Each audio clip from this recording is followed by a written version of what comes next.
The Crisis of Credit, visualized. What is the credit crisis?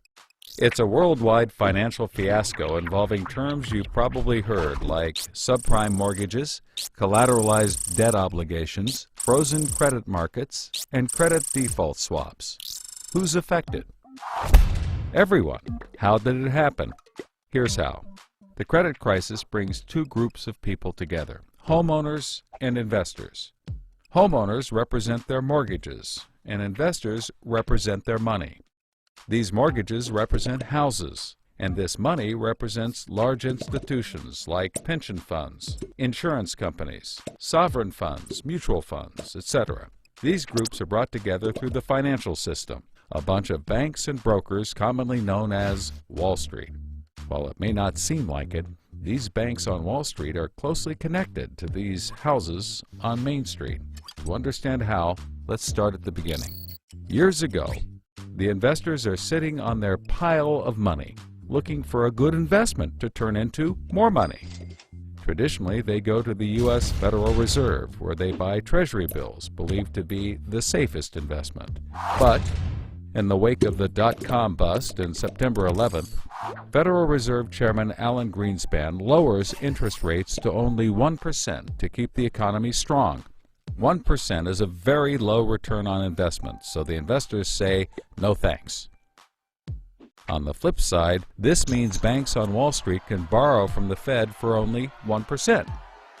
Add to that general surpluses from Japan, China, and the Middle East, and there's an abundance of cheap credit. This makes borrowing money easy for banks and causes them to go crazy with leverage. Leverage is borrowing money to amplify the outcome of a deal. Here's how it works.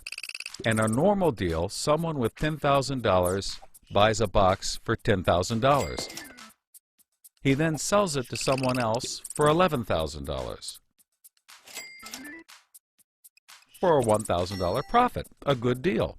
But using leverage, someone with $10,000 would go borrow $990,000 more dollars, giving him $1 million in hand. Then he goes and buys 100 boxes with his $1 million and sells them to someone else for $1,100,000. Then he pays back his $990,000 plus $10,000 in interest. And after his initial $10,000, he's left with a $90,000 profit versus the other guy's $1,000. Leverage turns good deals into great deals. This is a major way banks make their money. So Wall Street takes out a ton of credit, makes great deals, and grows tremendously rich, and then pays it back.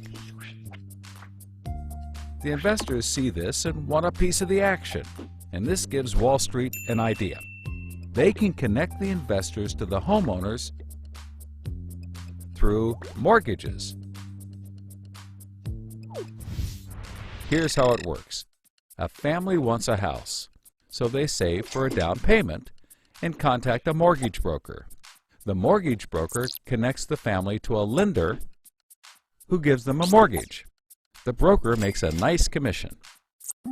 The family buys a house and becomes homeowners. This is great for them because housing prices have been rising practically forever. Everything works out nicely.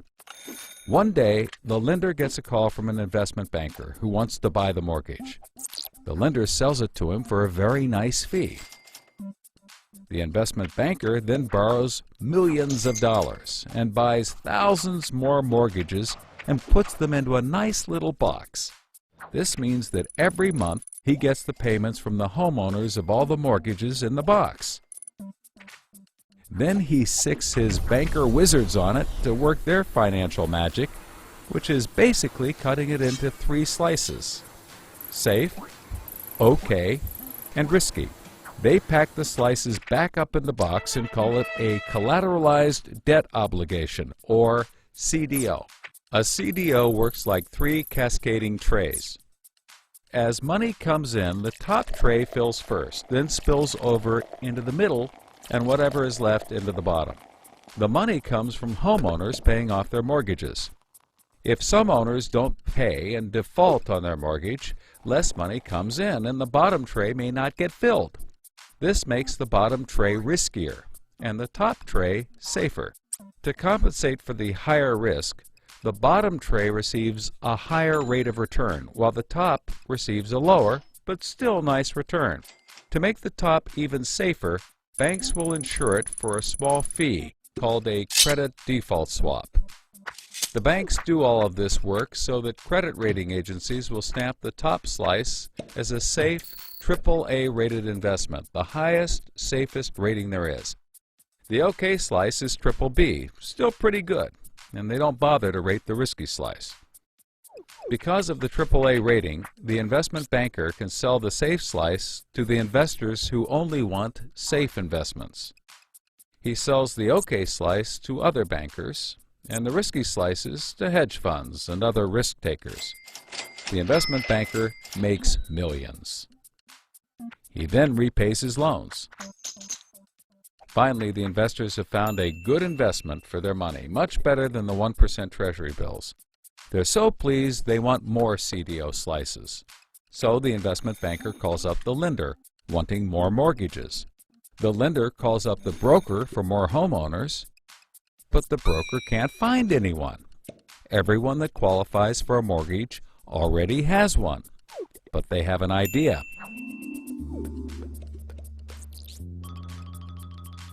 When homeowners default on their mortgage, the lender gets the house, and houses are always increasing in value.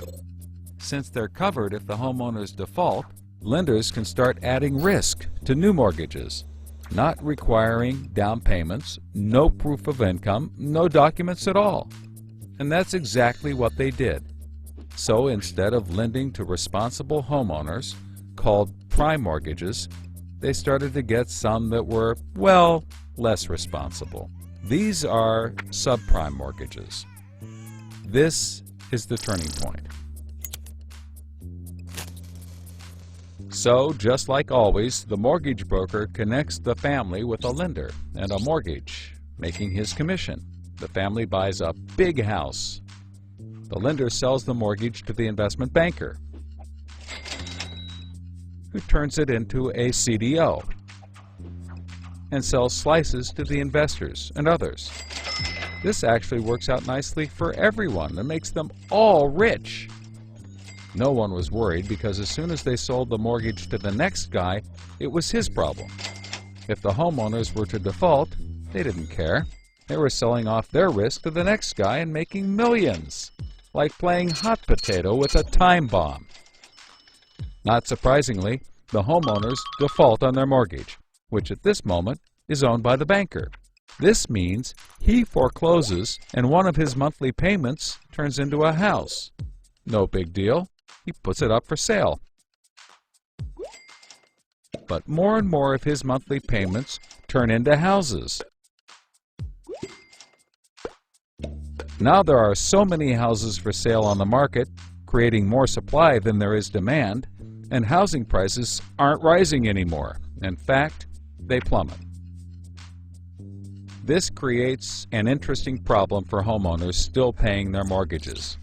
As all the houses in their neighborhood go up for sale, the value of their house goes down, and they start to wonder why they're paying back their $300,000 mortgage when the house is now worth only $90,000. They decide that it doesn't make sense to continue paying, even though they can afford to, and they walk away from their house. Default rates sweep the country, and prices plummet. Now the investment banker is basically holding a box full of worthless houses. He calls up his buddy the investor to sell his CDO, but the investor isn't stupid and says, no thanks. He knows that the stream of money isn't even a dribble anymore. The banker tries to sell to everyone, but nobody wants to buy his bomb. He's freaking out because he borrowed millions, sometimes billions of dollars to buy this bomb, and he can't pay it back. Whatever he tries, he can't get rid of it. But he's not the only one. The investors have already bought thousands of these bombs. The lender calls up trying to sell his mortgage, but the banker won't buy it, and the broker is out of work. The whole financial system is frozen, and things get dark.